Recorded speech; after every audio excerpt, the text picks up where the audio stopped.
dust down here, and I'm ready to turn over for a quick voice check with the press conference people. Okay, let us pick up our downstairs mic.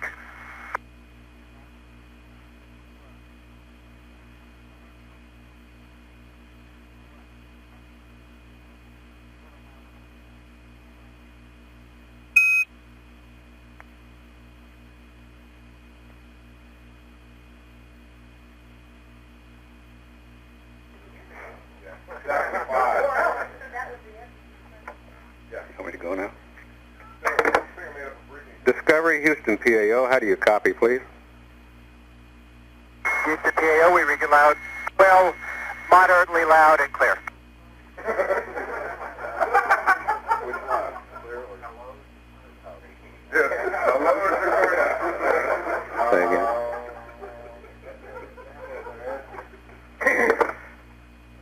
Discovery, Houston, PAO. I'll give you a short count and see if this improves. 1, 2, 3, 4, 5, 4, 3, 2, 1. I'll copy, please. 3 by 5.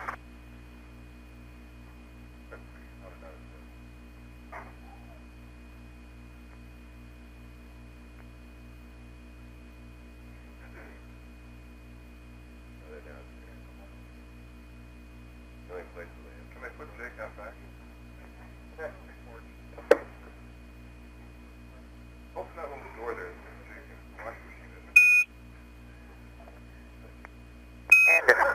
And Discovery, Houston, we're getting good TV now, and it looks like the setup and lighting looks good to us.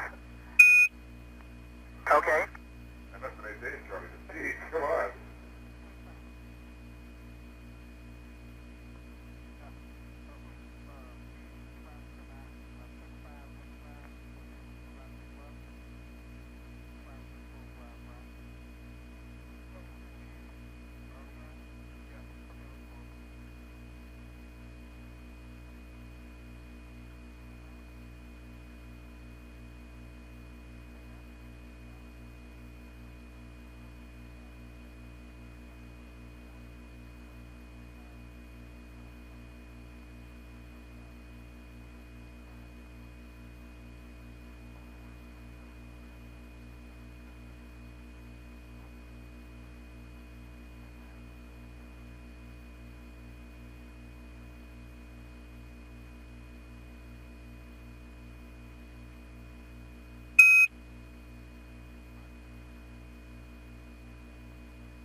Discovery, PAO, Houston.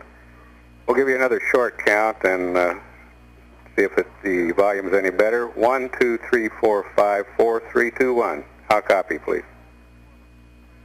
We read you rather weakly, but clearly.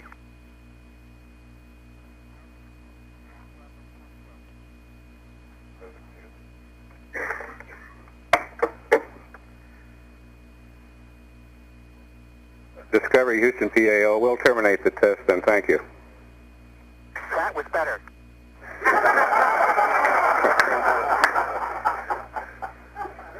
That's a real comment. Does that fall in that area? Look at Capcom.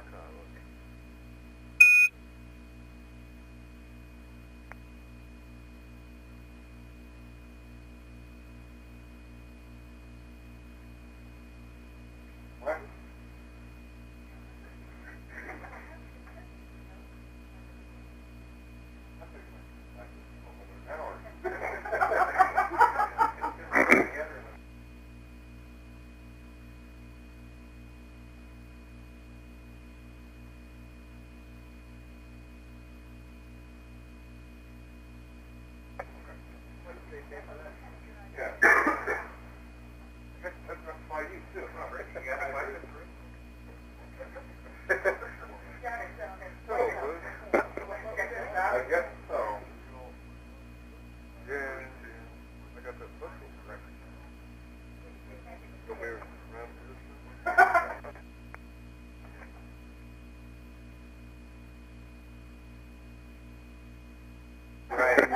All ashore.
Discovery Houston with you to Tidris. We read you loud and clear. Roger that, Bo, and as soon as we get a good TV picture of you, I'll turn you over to the press conference.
And Discovery Houston, we're receiving good TV down here now. It looks like all 70 fit in there real nice. And I'll turn you over to the press conference, Bo. Roger.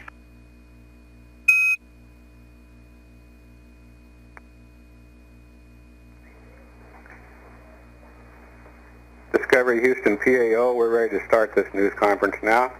First question is from Paul Reeser of the Associated Press. For Dr. Sutton, in the CENTCOM salvage attempt yesterday, did it appear that you at any time moved the lever, and if so, how much?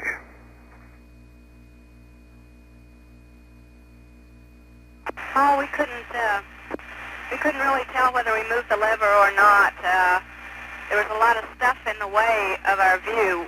We know that we did at least twice catch the lever on our devices, once on the wire device and once on the plastic. We split the plastic on one of those attempts and we separated the wire on the other. We couldn't really tell whether we moved the lever at all. And I think you can get some idea of the force that we put on the lever by the fact that before these operations the satellite was spinning twice a minute, and when we finished the satellite was spinning once a minute, and that's a big satellite. It takes quite a lot of force to slow it down that much. Could you describe for us your feelings when the Omni antenna failed to slip into place or the spin rate accelerate?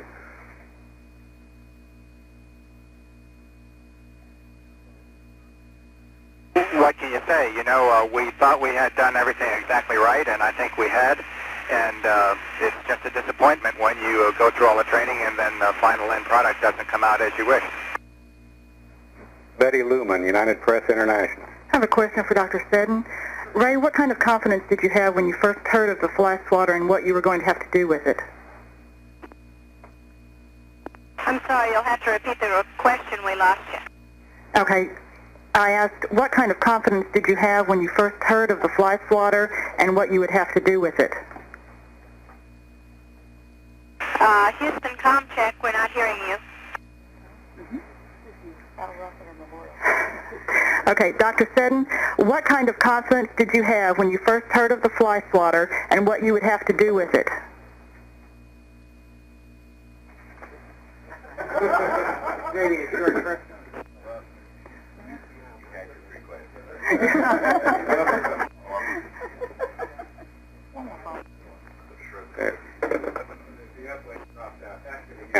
Okay, fourth time. Question, sorry. What kind of confidence did you have when you first heard of the fly swatter and what you were going to have to do with it?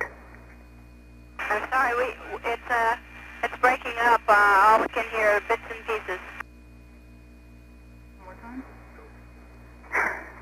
Okay, what kind of confidence did you have when you first heard of the fly swatter and what you were going to have to do with it? Well, we knew that the people on the ground had worked pretty hard on putting something together. We weren't really sure what they wanted us to build, but bit by bit, the more they explained, and they sent up some very interesting teleprinter drawings, if you can believe that.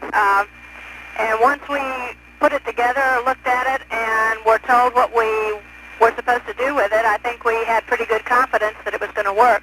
We knew that all of our friends on the ground had probably done an awful lot of work putting the idea together, and we were confident that if anything was going to work, that would. Jules Bergman, ABC News. For Senator Garn, now that you've had a taste of spaceflight, which would you rather be, a United States Senator or a working astronaut?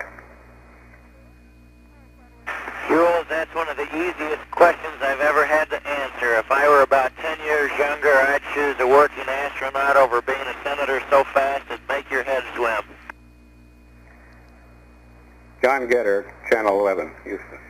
Senator Garn, here on the ground over the last couple of days, we have seen dozens of people working lots of hours to put together what became this contingency EVA operation and so on. Would you put on your reporter cap a second, please, and tell us overall what's been going on up there and what you think of it? Well, I'd be happy to, because I've watched a fantastic crew do an incredibly good job under difficult circumstances. I've heard a lot over the years about the team in Houston trying to figure out what to do up here in space where you can't send up mechanics, you can't send up repairmen. And this was something new that none of this crew had ever tried before. But out of materials that were here aboard the spacecraft, they're able to make the so-called lacrosse stick and the fly swatter. We spent an afternoon doing it, and they worked very well. Unfortunately, it didn't start the satellite operating, but it was really a remarkable performance up here on what they put together, and to see the rendezvous was just a masterful job done by Bo and the rest of the crew to rendezvous with that satellite, and it's a big piece of machinery. Bring it down to within about 10 feet over the cargo bay, see it spinning above us, and then we're Ray working with the arm. I never will see a better performance than was put on by this crew trying to save that satellite. Truly remarkable. Susan Starnes, Channel 2. Let me just add that the senator was helping Ray fabricate the fly swatter. He was helping her sew the plastic together so it wouldn't come loose. Susan Starnes, Channel 2. For Jeff Hoffman, what did the unplanned EVA show about the maturity of the space program and the use of the suits? You know, I had the feeling when we went out there and did this that I think it showed that the fact that nobody ever expected us to do an EVA, and we were really trained for what we call a contingency EVA, which everybody considers highly unlikely. And yet I think Dave and I both felt 100% prepared to go out there and do everything we had to do. We have had very excellent training. I think it's a tribute to all the people in Houston who work on our training that we were able to go out and do this despite the fact that nobody ever expected us to before we went. Hey, this gentleman from Salt Lake City on the end of the road there. Don Olson, KSL TV in Salt Lake City. Senator Garn, would you please tell us what contribution your being on this mission has made to America's space program?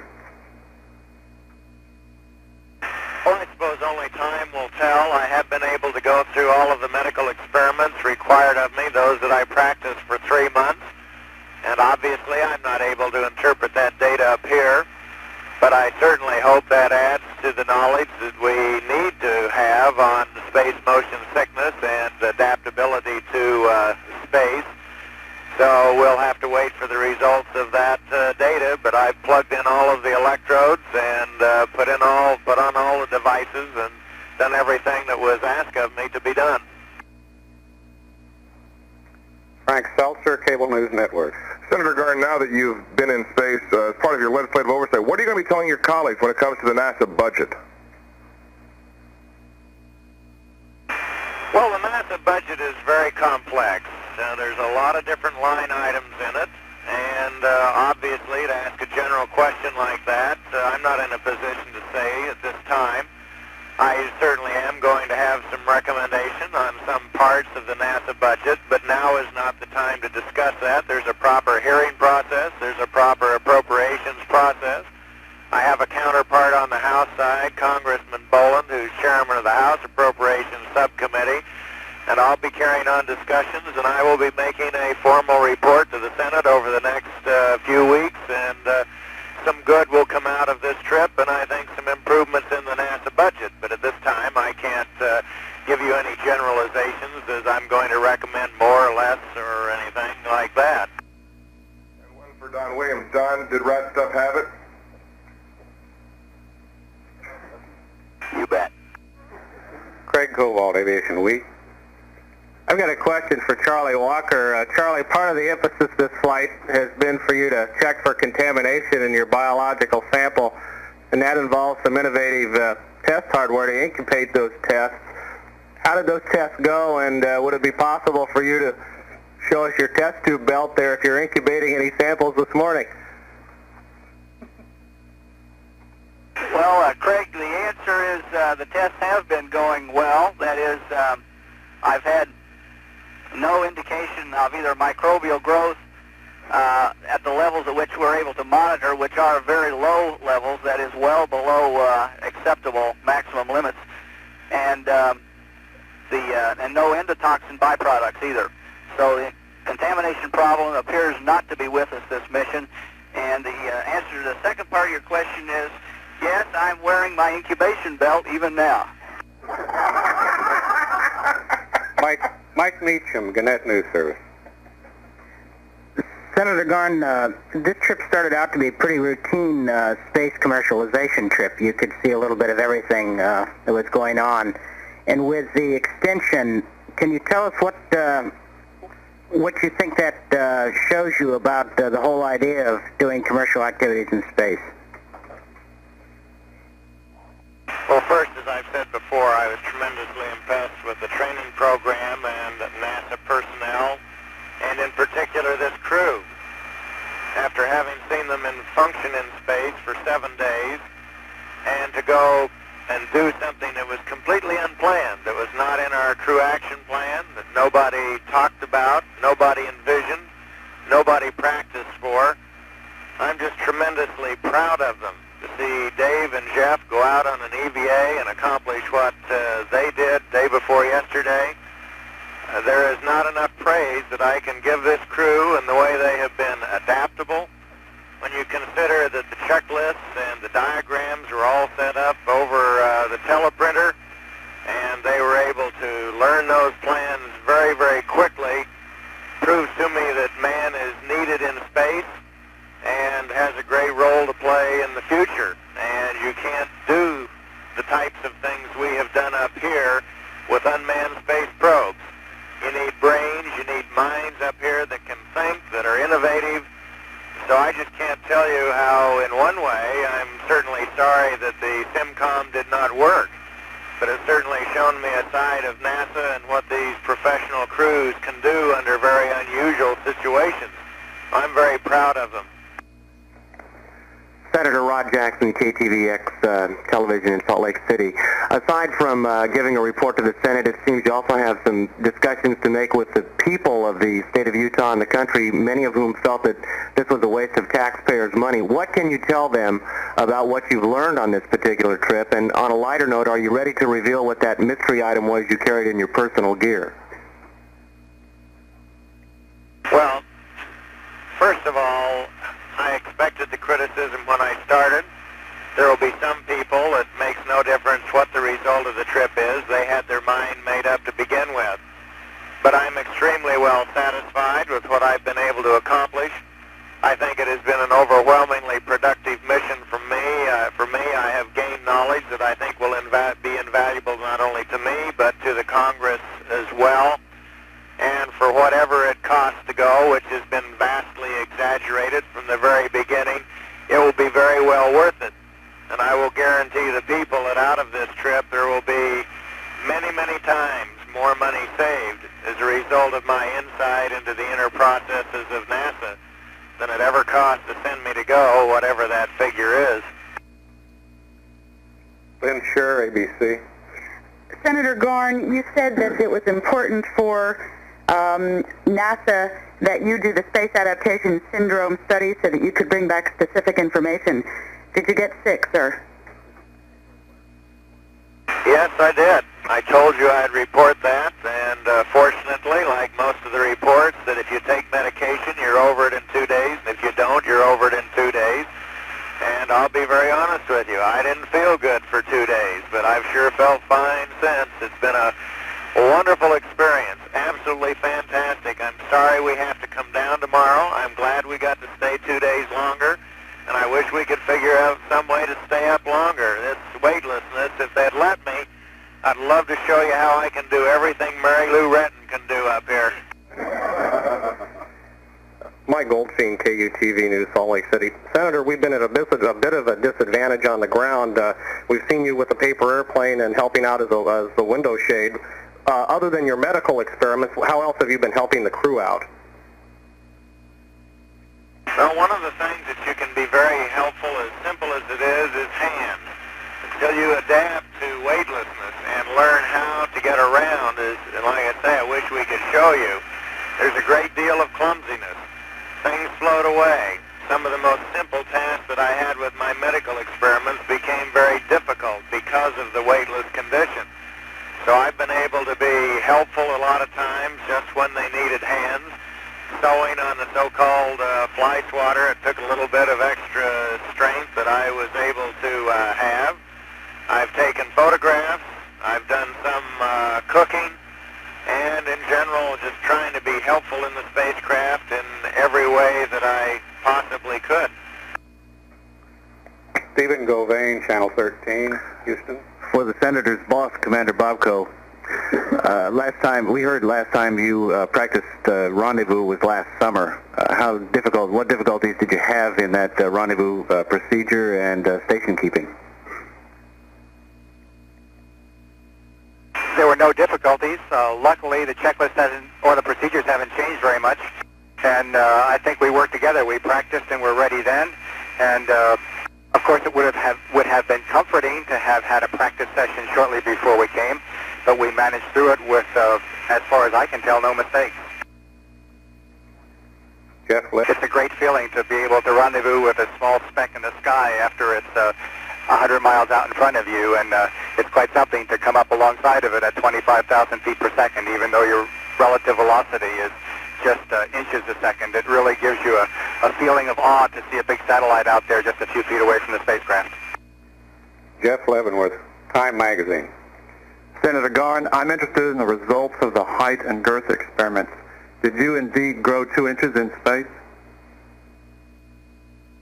No, but I grew 1.5 inches. I'm 6 foot 1 inches tall now, and I wish I could stay that way when I get back on Earth, but I know I won't for more than a few minutes. Senator Garn, Steve Bosch. Steve Bosch, Times Broadcasting, Times Mirror Broadcasting. Do you have any plans to perhaps take another flight? Well, I don't have any plans to, and I don't think NASA has any plans for me to, but if they want to ask me, I'll guarantee you I would go again. This gentleman right here. Senator Garn, Bill Silcock from KBYU PBS in Salt Lake City. You're quite an avid photographer, and some of your assignment was to take photographs from space. What have you taken pictures of? Well, today we were taking some pictures of some of the dust storms in Africa. It's absolutely amazing out of the Sahara and the Sahel how much dust blows out into the Atlantic. Also pictures of volcanic activity, states in the ocean, and I've taken a lot of interior pictures of the crew doing various of their assignments and their daily work. Commander Bobko, a question for you instead of Senator Garn. How have you felt having a senator aboard? And would you recommend that another senator come aboard at some future date to observe? Could you identify yourself? Ed Yates with KSL Television in Salt Lake City. Well, I can't say how it is to have a senator aboard, but I can certainly say having Jake Garn with us was a pleasure. He has fit in with the crew and has done everything that he possibly can. As I said, when an extra hand was needed, he was ready to lend his. He helped on the swatter the other day, and he has worked around here and fit in quite well. So I think it probably is going to depend on the individuals, but I think we can say, I certainly can say that that this one has worked out very well with this crew. Senator, in response to that, would you recommend that some of your colleagues go on a future flight? Senatorial colleagues. Yes, but again, I agree with Commander Bobko. I think it depends on the individual. There is no doubt in my mind that my long years of flying experience helped a great deal. I think it would be on the basis of not just because someone was a congressman or a senator, but in addition to that, could they qualify to go, and would they fit in, and could they perform a useful function? Carlos Byers, Houston Chronicle. For Dave Griggs, I wonder if you could comment on the prospects of doing the EVA on the end of the arm to flip the lever. Carlos, I think that task could have been done. I think preparing for it might have been a little more difficult than preparing internal to the spacecraft here, the two articles that we use, the fly swatter and the lacrosse stick. But I think it could have been done, but I think the decision that we made to go with the apparatus that we used was the proper decision. Lynn Scher, ABC. This is really for any one of you. We all had to conjure up images of what it looked like up there while you were creating the fly swatters. Was it an arts and crafts class or what? Can you describe the activities inside the cabin while you were doing all that?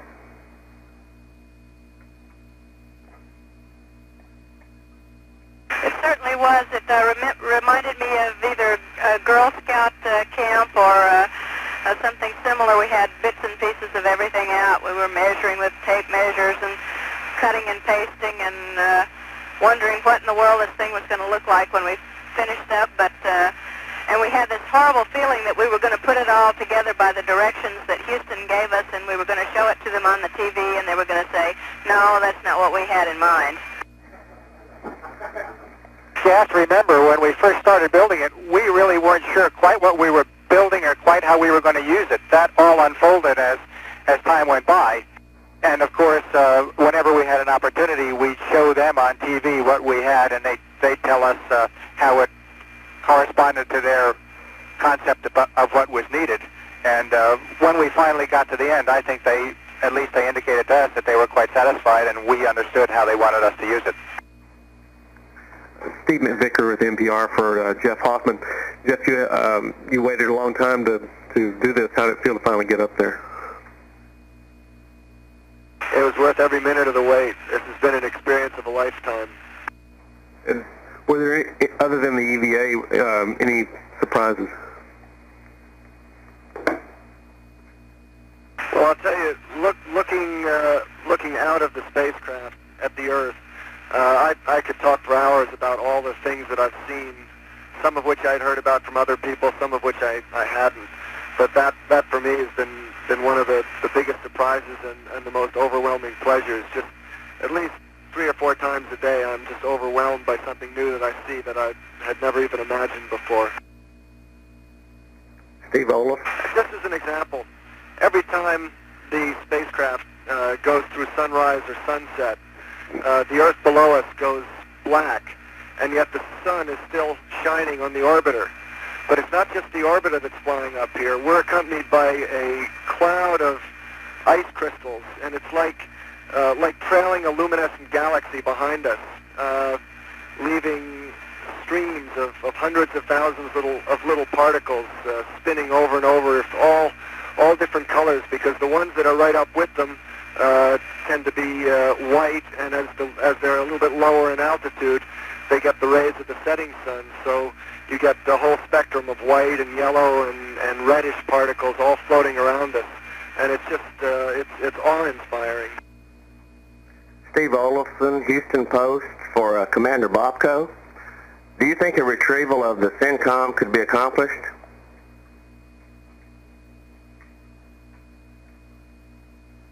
I certainly feel that you can make another rendezvous with the CENTCOM. Now, what it would take to put it back into the bay, I haven't studied that problem, and somebody on the ground will have to make that decision. Certainly, if it was, if it were possible to get up and we can get up and get to it, but that's only half of the task. Jules Bergman? For Ray Seddon, you and the other 6 outside of Bow, this was your first flight. Can you describe for us in detail some of the sensations, feelings you felt?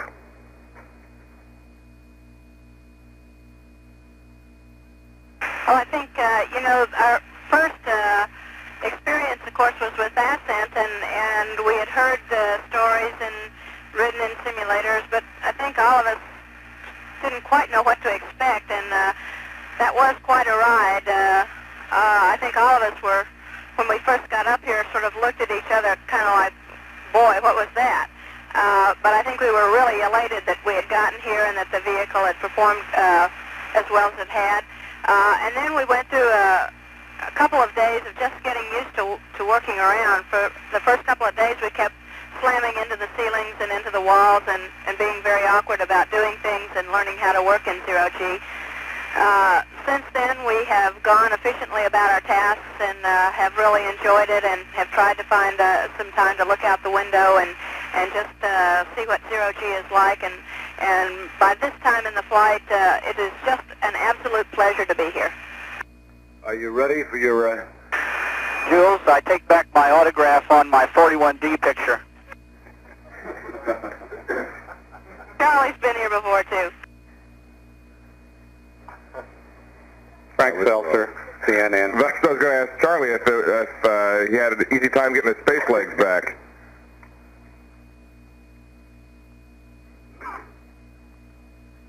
Well, I've had them back for some time now. Had a good time since I arrived, like we all have. It's one super experience, Frank, and it starts off with the biggest elevator ride in the world, and from that point on, it's a strange and new experience. Really wonderful. Yeah, I'll get my ground legs back one of these days, too. Hey, we've got time for one. Let me just make a further comment about being here. It is far beyond any anticipation that a human being can have. All I dreamed about being in space was nothing compared to what it really is. And every day I just pinch myself and think, this can't be real. I told Jeff and Dave as they came back in from the EVA that I had watched the whole thing from the windows on the flight deck. And all the time I was watching, I thought, this can't be real. I'm not here. I'm not seeing this. This is on TV. And I'm sure after we all get back, we're going to feel the same way. That didn't really happen because it's so spectacular. It's so beautiful to see the Earth from this level and the sunrise and the sunsets and see whole continents go by so rapidly. It really is an unbelievable dream come true for all of us.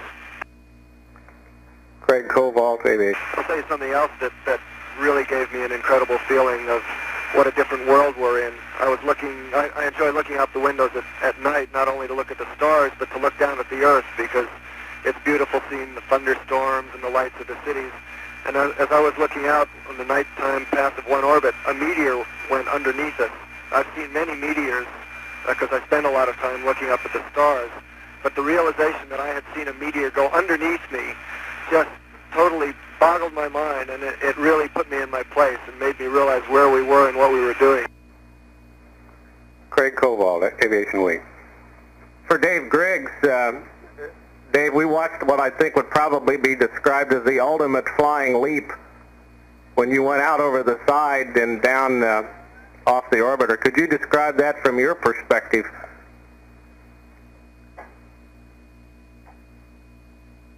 It was a 10 for difficulty and a .2 for form. Okay, we'll take one more question. I was down near the keel when the tether rail started pulling me back up towards the sill. And once it started me up, I was on my way. So I just kind of relaxed and let it take me over to the wing and then back to the sill assembly. But it was a nice ride, and I enjoyed it. Bo was a little nervous inside, but I allowed his howl that there wasn't anything to worry about. This is Mike Goldstein from KUTV Salt Lake City again. Senator, after describing the spectacular nature of your flight, are you going to find Senate life a little mundane now? Well, yes and no. Senate life can be mundane and boring at times, and other times very exciting. And I suppose when I get back, I'll go through those same periods. Some days when we have those late night sessions, think, what in the world are we doing here, listening to all this hot air? And other days, it will be very, very exciting. Discovery, this is Houston PAO. We'll end this news conference now. We thank you for your time, and we'll hand you back to the Capcom now. Thank you. Thank you. Okay, guys, that's it. You did a great job. You all look great. Have a great time the rest of the day, and we'll work on getting you back safely tomorrow. See you then.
Discovery, Houston, we're ready to boil some water. If you take the rad out temp to high, please.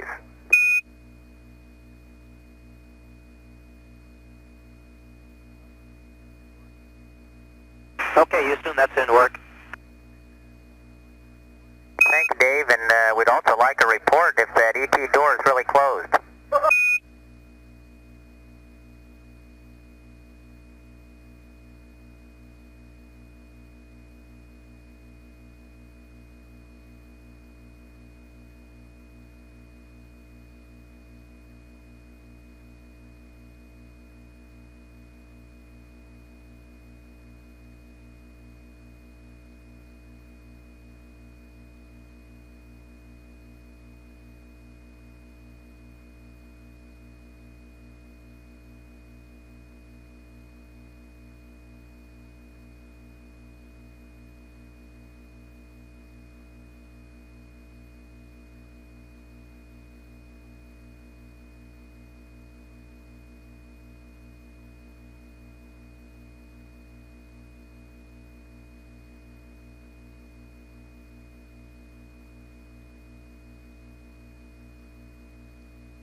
Discovery, Houston.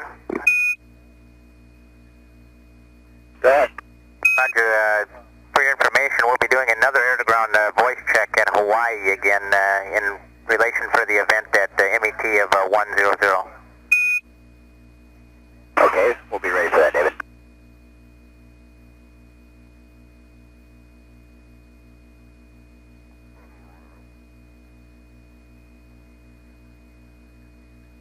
And Discovery, I understand that we would like you to keep the cabin TV available for that event also before you stow it. We're planning on doing that per the cap for today on the teleprompter message. Roger that, and only one camera is required. Okay. Same one you used for the conference be all right, or well, we'll leave them both out. Be a camera for backup that way. Okay, whatever you want to do.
Discovery Houston, we're going LOS Tidris. We'll see you next at Yargadi at 2350.